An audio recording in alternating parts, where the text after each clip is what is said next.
Juan, 2 na kabanata. At nang 3 araw ay nagkaroon ng isang kasalan sa Kana ng Galilea, at naroon ang ina ni Jesus. At inanyayahan din naman si Jesus at ang kanyang mga alagad sa kasalan. At nang magkulang ng alak, ang ina ni Jesus ay nagsabi sa kanya, "Wala silang alak." At sinabi sa kanya ni Jesus, "Babae, anong pakialam ko sa iyo? Ang aking oras ay hindi pa dumarating." Sinabi ng kanyang ina sa mga alila, "Gawin ninyo ang anumang sa inyo ay kanyang sabihin." Mayroon nga roong 6 na tapayang bato na nalalagay alinsunod sa kaugaliang paglilinis ng mga Hudyo, na naglalaman ang bawat isa ng 2 o 3 bangang tubig.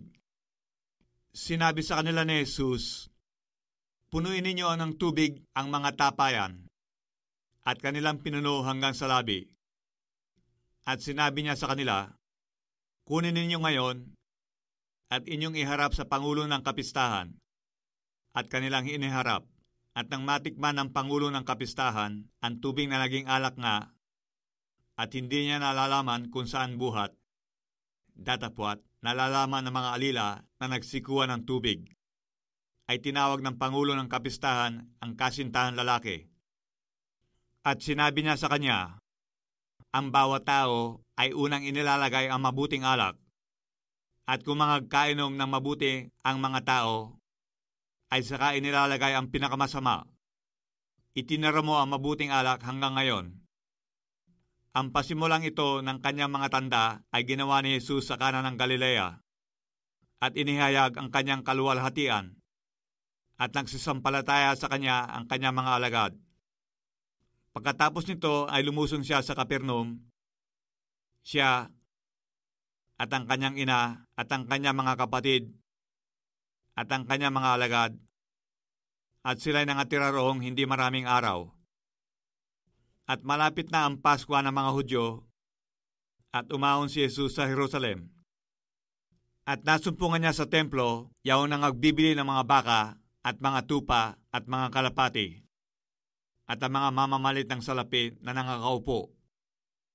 At ginawa niyang isang panghampas ang mga lubid, itinaboy niyang lahat sa templo, ang mga tupa at gayon din ang mga baka, at ibinubo niya ang salapi ng mga mamamalit, at ginulo ang kanilang mga dulang.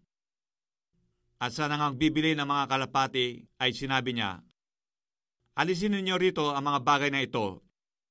Huwag ninyong gawin ang bahay ng aking ama na bahay kalakal." Napag-alaala ng kanyang mga alagad na nasusulat, "Kakanin ako ng sikap sa iyong bahay." Ang mga Hudyo nga'y nagsisagot at sa kanya ay sinabi, "Anong tanda ang maipapakita mo sa amin? Yamang ginawa mo ang mga bagay na ito?" Sumagot si Jesus at sa kanila ay sinabi, "Igiba ninyo ang templong ito at aking itatayo sa 3 araw." Sinabi nga ng mga Hudyo, 46 na taon ang pagtatayo ng templong ito, at itatayo sa 3 araw? Datapwat, sinasalita niya ang tungkol sa templo ng kanyang katawan. Nang magbangon na maguli nga siya sa mga patay, ay naalaala ng kanyang mga alagad na sinalita niya ito, at nagsisampalataya sila sa kasulatan at sa salitang sinabi ni Jesus. Nang siya nga'y nasa Jerusalem ng Paskwa, sa loob ng panahon ng kapistahan, ay marami ang mga nagsisampalataya sa kanyang pangalan, pagkakita ng kanyang mga tandang ginawa. Datapwat, si Jesus sa kanyang sarili ay hindi rin magkatiwala sa kanila, sapagkat nakikilala niya ang lahat ng mga tao. Sapagkat hindi niya kinakailangan na ang sinuman ay magpatotoo tungkol sa tao, sapagkat nalalamangan niya ang isinasaloob ng tao.